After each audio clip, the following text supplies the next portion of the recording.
Boston police officer is found dying in a blizzard. His girlfriend is standing over him, screaming his name into the frozen air. But here's what nobody is talking about. A phone in that neighborhood had already searched how long to die in cold hours before anyone called 911. Someone knew. The question is, who? The snow came down like a curtain being drawn over a secret. It was the kind of storm that swallowed entire cities whole, the kind that erased footprints and silenced streets and made people disappear. On the night of January 28th, 2022, Massachusetts was being buried alive under more than 30 inches of snow, with temperatures dropping into the single digits and winds that cut through clothing like broken glass. Meteorologists were calling it historic. Residents were calling it terrifying. And somewhere in the quiet suburban town of Canton, a chain of events was being set in motion that would eventually consume an entire community, divide a nation, and leave one man dead in the snow outside a house he may never have been invited into. His name was John O'Keefe. He was 46 years old, a Boston police officer with 16 years of service, a man who showed up, who did the work, who stayed when most people would have walked away. After his brother and sister-in-law passed away, John did not hesitate. He took in his niece and nephew and raised them as his own. That was the kind of man John O'Keefe was. Steady, loyal, present. And on the morning of January 29th, 2022, he was lying unconscious in a snowdrift, his body broken, his skin turning blue, his breath barely a whisper against the howling Massachusetts winter. By the time anyone called 911, it may already have been too late. But the question that would haunt this case, that would tear friendships apart and send shockwaves through the Boston Police Department and ignite one of the most controversial trials in Massachusetts history, was never simply about what happened to John O'Keefe. The question was who put him there, and why, in the hours before his body was discovered, someone in that neighborhood had already been searching for answers about how long a human being could survive in the cold. Stay with this story, because nothing about what you're about to hear is simple, and the truth, if it exists at all in this case, is buried far deeper than any snowdrift. John and Karen Reed had history before they had a relationship. They had crossed paths years earlier when both were younger, when life still felt like something that bent in the direction you pushed it. They had drifted apart the way people do in their 20s, pulled by careers and geography and the simple chaos of growing up. But in 2019, something drew them back together.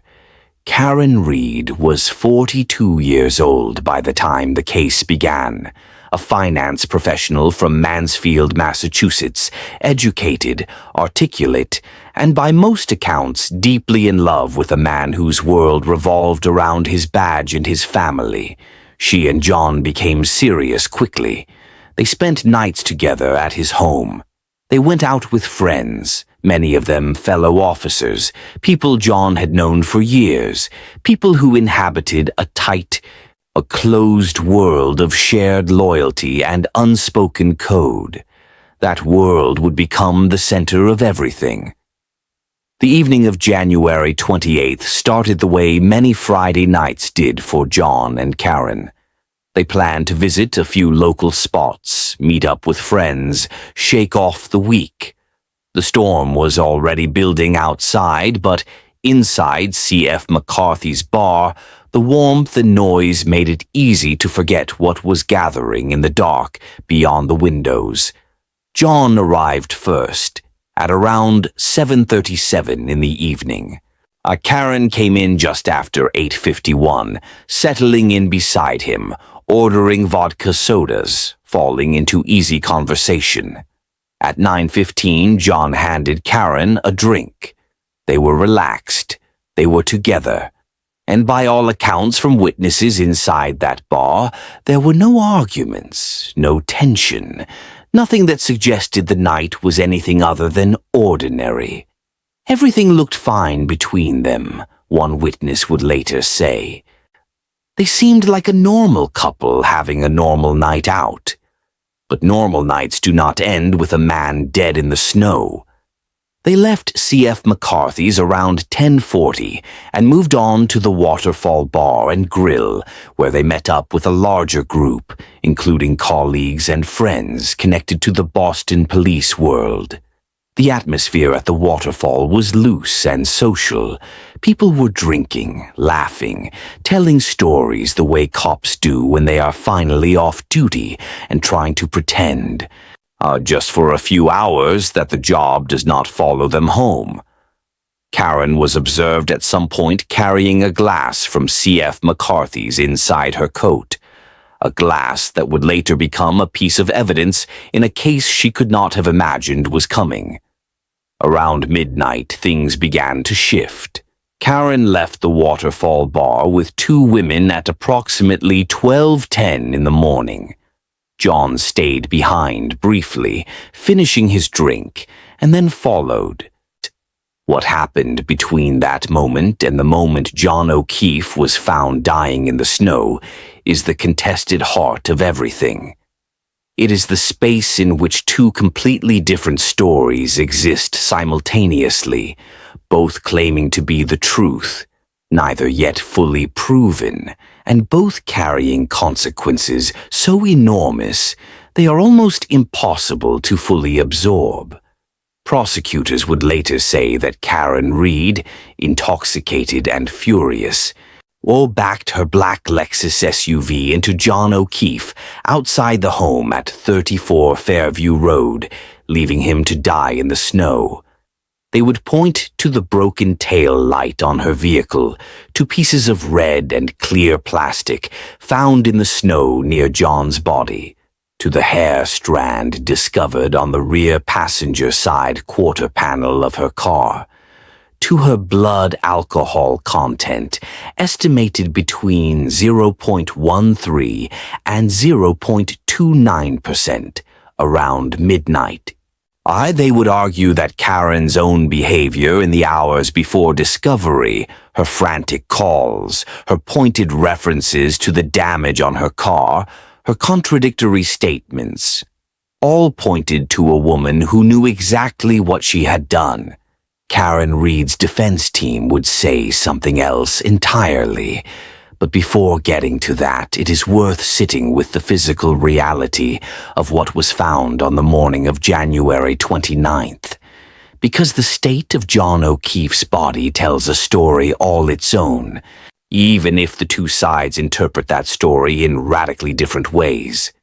When officers arrived at 34 Fairview Road following the 911 call at 6:04 in the morning, they found Karen Reed, Jennifer McCabe, and Carrie Roberts already there, all three of them visibly distressed. Karen screaming, the women attempting CPR on a man who was barely recognizable as the person who had walked into C.F. McCarthy's bar less than 12 hours earlier. John was buried under snow, positioned near some trees in the front area of the property. His face was swollen. There were cuts and lacerations on his right arm. Blood had pooled around his nose and mouth. His body temperature was catastrophically low. "Come on, John," Karen screamed, her voice breaking. "Come on, please, please." He was transported to Good Samaritan Medical Center. He never regained consciousness. Hours later, John O'Keefe was pronounced dead. The autopsy that followed painted a grim picture. Medical examiners found multiple blunt force trauma injuries, including skull fractures, brain bleeding, and extensive abrasions. They found evidence of hypothermia contributing to his death, with discoloration of the pancreas, indicating prolonged exposure to extreme cold. The timeline suggested that whatever had injured John had done so before the cold set in, meaning he had been incapacitated first, unable to move, unable to seek shelter. And then the blizzard had done the rest. He had not simply fallen and been unable to get up. He had been rendered incapable of saving himself. Now, here is where the story fractures. Prosecutors built their case on a clean, terrible narrative. Karen Reed, drunk and angry, drove to 34 Fairview Road to drop John off at the home of Brian Albert, a fellow Boston police officer who had apparently been hosting an after-party. During this drop-off, something went wrong. An argument. A moment of rage. Karen put the SUV in reverse and hit John with the vehicle, the impact causing the injuries later documented in the autopsy. She then drove away, leaving him in the snow during a historic blizzard, either not realizing what she had done or choosing not to stop. Her tail light was broken. Pieces of that tail light were found near John's body. Hair was found on her car. Her vehicle's rear-view camera and parking sensors were confirmed to be functioning properly, which meant she would have had every technological assist available to know something was behind her car. Karen Reed told police she had dropped John off at the Albert home, but that he was uninjured when she left. She could not explain the broken tail light. She acknowledged seeing it, but offered no account of how it had been damaged. And this is where the defense steps in with a counter-narrative so explosive, so structurally different from the prosecution's story. That understanding it requires stepping back and asking a completely different set of questions. Defense attorneys did not simply argue that Karen was innocent. They argued that John O'Keefe had been assaulted inside the Albert home, that the people responsible were connected to local law enforcement, that evidence had been tampered with, that a cover-up had been orchestrated from nearly the beginning of the investigation, and that Karen Reed was being deliberately framed to protect the real perpetrators. Let that settle for a moment. They argued that John's injuries, specifically the severe lacerations and marks on his right arm, were not consistent with being struck by a vehicle. They argued those injuries were consistent with an animal attack, specifically with a dog attack, because Brian Albert, the owner of 34 Fairview Road, owned a large German Shepherd, a dog that, by Brian Albert's own admission, was not great with strangers, a dog that was reportedly removed from the home and rehomed in the days following John's death. A dog that, defense attorneys argued, attacked John inside that house during a confrontation that went violently wrong. They argued that John's body had been moved after death, that he had died inside or near the Albert home and was placed outside in the snow, the storm conveniently erasing whatever physical evidence might have told a different story. They pointed to the testimony of a snowplow driver who plowed Fairview Road at approximately 2:30 in the morning and reported seeing no body. If John had already been outside at that point, the driver almost certainly would have noticed him, which meant, the defense argued, that John's body appeared outside after 2:30 a.m. Well after Karen Reed had already left the area. Think about what that means. Karen's SUV was seen leaving 34 Fairview Road at 12:45 in the morning. If nobody was present at 2:30 a.m. and Karen had been gone since 12:45 a.m., how did she cause injuries to a man who wasn't even outside yet? The defense had more. They had a Google search. At 2:27 in the morning, hours before John's body was officially discovered, before the 911 call, before any of the public drama of that terrible morning, a search was conducted from a phone in the area. The search terms were chilling in their specificity. How long to die in cold? That search was traced to Jennifer McCabe's phone. Jennifer McCabe was one of the women standing over John O'Keefe's body when police arrived. She was one of Karen Reed's friends. She was also connected to the wider network of people surrounding the Albert family and the Boston police community that the defense alleged was involved in a cover-up. The prosecution disputed the timing of this search, arguing it was conducted after the body was discovered, not before, that the metadata had been misread or misrepresented. The defense pushed back hard, presenting their own forensic analysis, insisting the 2:27 a.m. timestamp was accurate and that it proved foreknowledge of John's condition. If the search was conducted at 2:27 a.m., before anyone had officially found John, then someone in that group already knew he was outside, already knew he was dying, and was doing math on how long he had left. "Your Honor," defense attorney David Yannetti said during pre-trial proceedings, his voice quiet and measured in the way that the most devastating arguments often are, "we intend to show that Jennifer McCabe conducted that search in the early morning hours of January 29th, well before the so-called discovery of John O'Keefe's body. And we intend to show that this search is consistent with knowledge that could only have come from someone who was aware of what had already happened to John." The prosecution's attorney objected. Arguments were made, but the question lingered in the courtroom the way questions like that always do. Not answered, not dismissed, just suspended in the air like smoke. If someone already knew John was dying, who was it? And why didn't they call for help?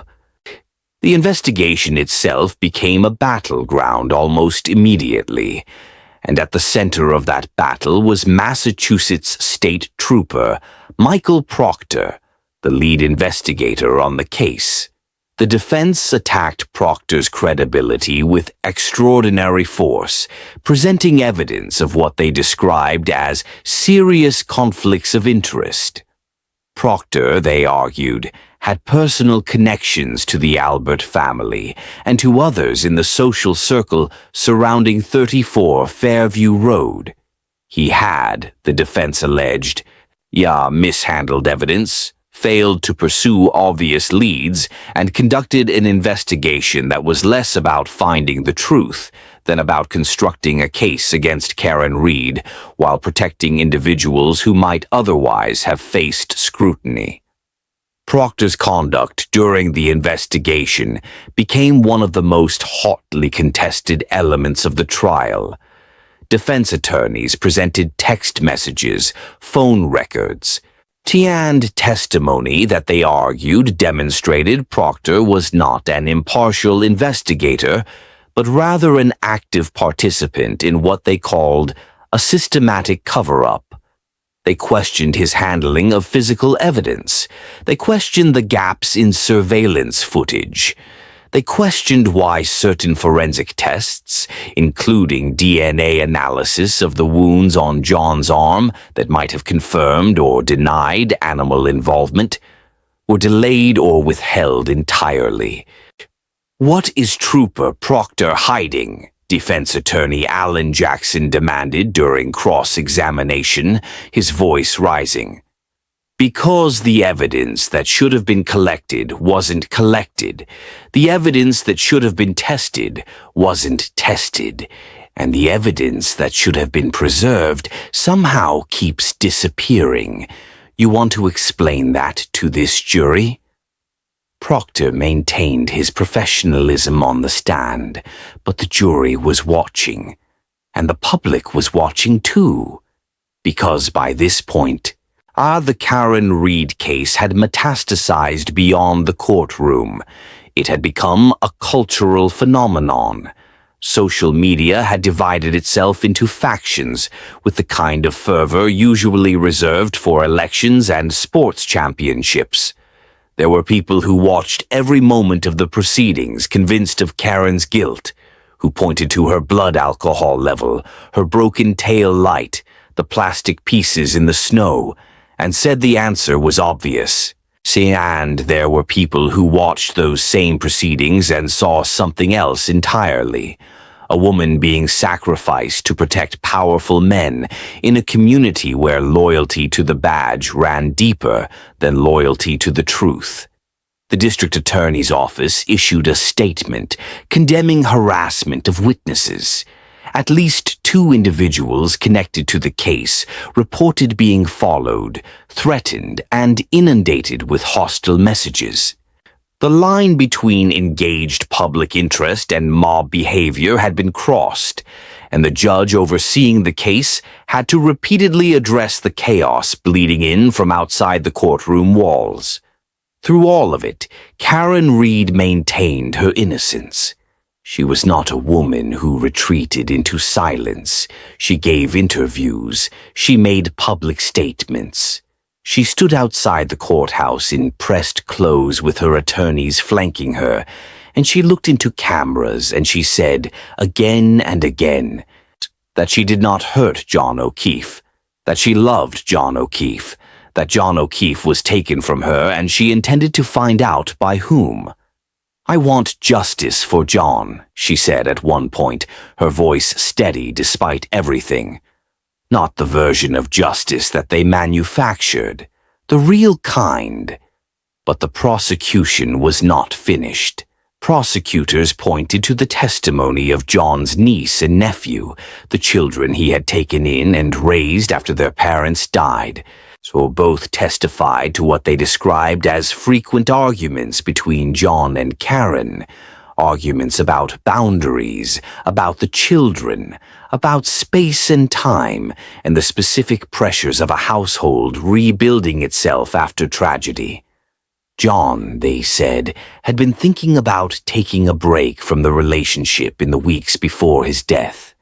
He had seemed tired, burdened, like a man who was carrying too much and quietly calculating what he could afford to put down. Karen's own communications told a complicated story. Voicemails and text messages recovered by investigators showed moments of intense anger. Karen screaming that she hated John.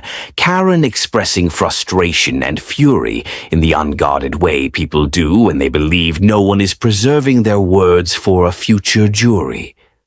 Prosecutors argued these communications established a pattern of volatility, a relationship that had curdled at the edges, a woman capable of the kind of rage that could, in one terrible intoxicated moment, become violence. The defense acknowledged the difficult texts. They acknowledged that relationships are messy, that people say things they don't mean, that evidence of anger is not evidence of murder. And then they returned to what they considered their strongest arguments. The tail light. Yes, Karen's Lexus had a broken tail light. Yes, pieces of red and clear plastic were found in the snow near John's body. But the defense argued this evidence was far less straightforward than it appeared. The broken tail light could have been damaged in any number of ways. The pieces in the snow could have been placed there. The entire physical evidence chain, they argued, had passed through the hands of investigators whose integrity was in serious question, and evidence handled by corrupt hands cannot simply be taken at face value. They also returned repeatedly to the dog. The German Shepherd, owned by Brian Albert, had been removed from the home and rehomed within days of John's death. Animal control records were difficult to obtain. DNA testing of the wounds on John's arm, which the defense's own medical experts argued were consistent with bite and claw marks rather than road rash from a vehicle impact, had been delayed in ways the defense described as deliberate and suspicious. That dog was evidence, defense attorney Jackson said, and that dog was removed. That dog was rehomed. That dog was made unavailable. You ask yourself why. In a case where a man is found dead with severe lacerations on his arm, in a house where a large German shepherd lives, why is the first instinct of the people in that house to get rid of the dog? No one had a satisfying answer. The surveillance footage presented its own complications. Cameras from John's own house, from the bars they had visited, so from the town library and temple, Beth Abraham had all been pulled and analyzed. The footage confirmed the broad strokes of the timeline: Karen's SUV arriving at and departing from the Fairview Road area, her frantic pre-dawn movements, her calls to friends. But there were gaps, specific windows of time where cameras that should have captured something captured nothing. The defense argued these gaps were not accidental. The prosecution argued they were the result of system limitations and ordinary technical failure. Security footage from the bars had confirmed Karen's drink consumption. 7 drinks over the course of the evening, a detail the prosecution leaned on heavily to establish her level of intoxication. Defense experts would later challenge the math used to calculate her blood alcohol content, by arguing the estimates were inflated and that the prosecution's narrative of a blackout drunk driver lashing out was not supported by the totality of the evidence. And then there was the moment Karen's SUV was seen backing out of her parents' driveway at 5:08 in the morning, captured on security camera, confirmed by multiple sources, heading back toward Fairview Road. By this point, Karen had already been calling Jennifer McCabe frantically, searching for John, telling anyone who would listen that something was wrong, that she couldn't find him, that she was scared. She's trying to retrace her steps, one of her defense attorneys would later argue. She left that house believing John had gone inside. When she woke up and he wasn't there, she panicked. That's not the behavior of someone who hit him with her car and left him there. So that's the behavior of a woman who genuinely doesn't know what happened to the man she loves. The prosecution's response was equally compelling in its own frame. Of course, she went back. She knew exactly where she had left him. She went back because the guilt was overwhelming, because the reality of what she had done was crashing down on her in the cold gray light of a January morning, because she had made a terrible, unforgivable decision in a moment of drunken fury, and now she was trying to pretend she had nothing to do with it. 2 stories, same facts, entirely different conclusions. Karen Reed was charged with manslaughter, motor vehicular homicide, and leaving the scene of a collision causing death. Those charges were later upgraded to second-degree murder, an escalation that signaled the prosecution's belief not just that Karen had caused John's death, but that she had done so with intent. She was released on bail. She lost her job at Fidelity Investments. She lost her position at a university where she had been working. She was diagnosed, during the course of the proceedings, with multiple sclerosis and a brain tumor. Medical realities that her defense team argued added to the cruelty of her situation. A sick woman being prosecuted for a crime she did not commit, while her health deteriorated under the weight of an unjust case. The trial that began in 2024 did not end the way anyone expected. After weeks of testimony, thousands of pages of evidence, and arguments that had stretched the boundaries of what courtroom drama could contain, the jury could not reach a verdict. They were hung. A mistrial was declared. The case, still unresolved, moved toward retrial, and the battle that had already consumed years of everyone's lives prepared to begin again. Outside the courthouse on the day the mistrial was announced, Karen Reed stood at a microphone and spoke directly to the cameras. Her attorneys were beside her. Her supporters were behind her, some of them in tears, some of them raising fists, all of them radiating the particular energy of people who believe they have been watching injustice unfold in slow motion and are not willing to simply accept it. "This is not over," Karen said. "John deserves the truth, and I am not going to stop until the truth is what this case is about."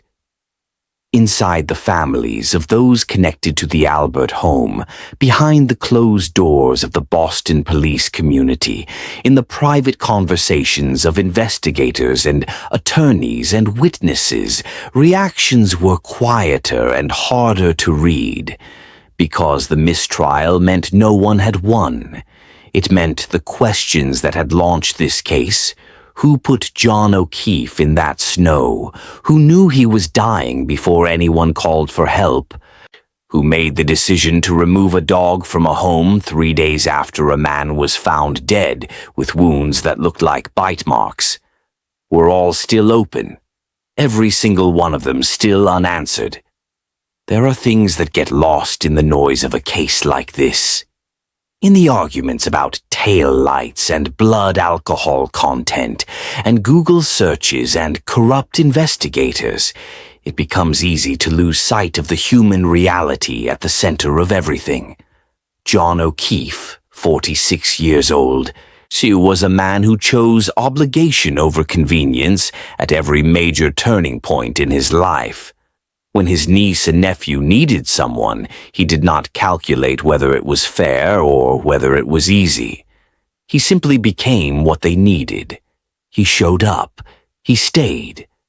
And on the coldest night of a brutal Massachusetts winter, someone made a choice that meant he never got to show up again.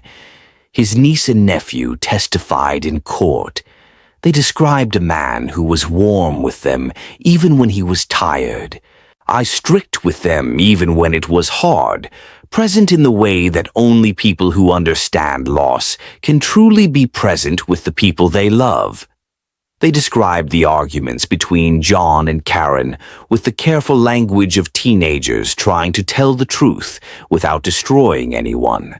And in doing so, they revealed a household navigating grief and new love and the impossible complexity of blended family life under the same roof. They did not seem like children trying to convict anyone. They seemed like children who had already lost more than children should lose, and who were being asked to lose even more by speaking publicly about the most private parts of their lives. That is the part of the case that does not fit neatly into either narrative. John's life was not a piece of evidence. His choices were not data points. He was a person, fully realized and irreplaceable, and his absence is the one fact in this entire story that no trial, no verdict, and no amount of public argument will ever change. And Jennifer McCabe.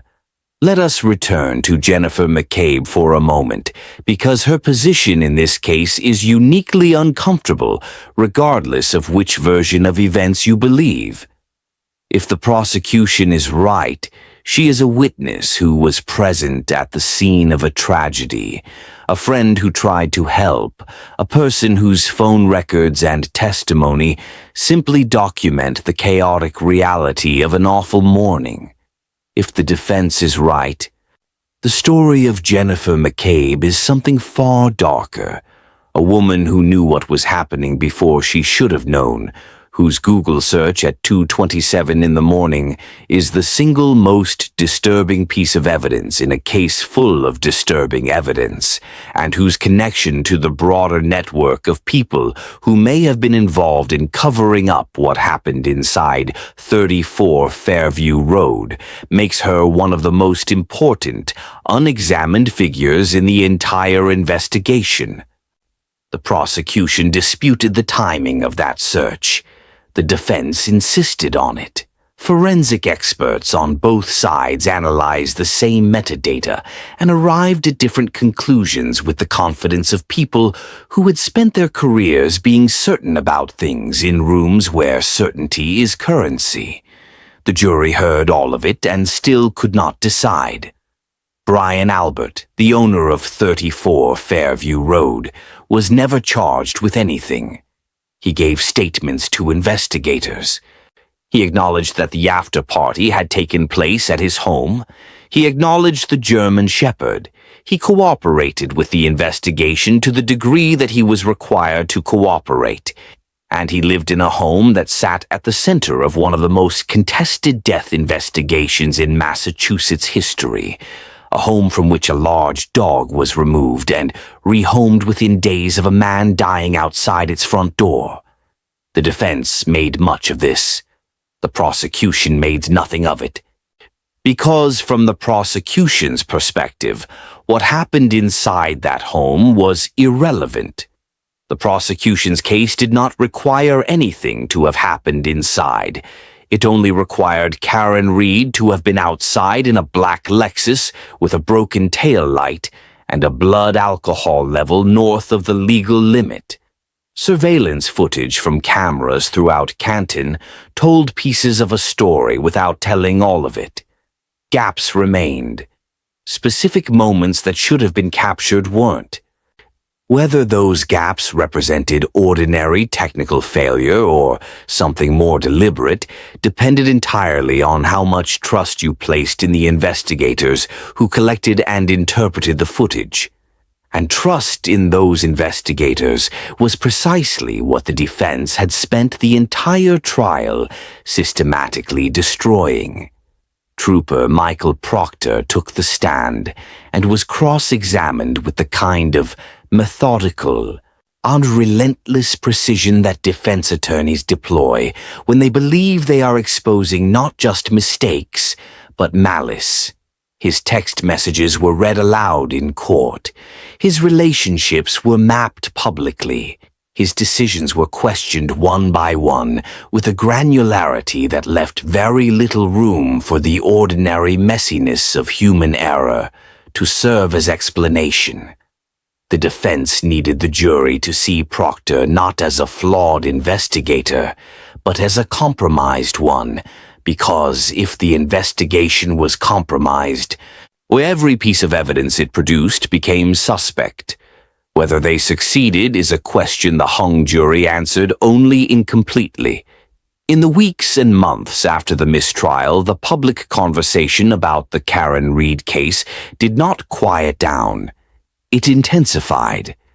New videos emerged. Witnesses who had not spoken before came forward. Former members of the law enforcement community gave anonymous interviews suggesting that the culture of protection the defense had described was real, that it operated in exactly the ways the defense attorneys had alleged, and that the Karen Reed case was not an aberration, but an example of a system working as it had always worked, just working more publicly than usual. Karen Reed supporters gathered outside courthouses and police stations.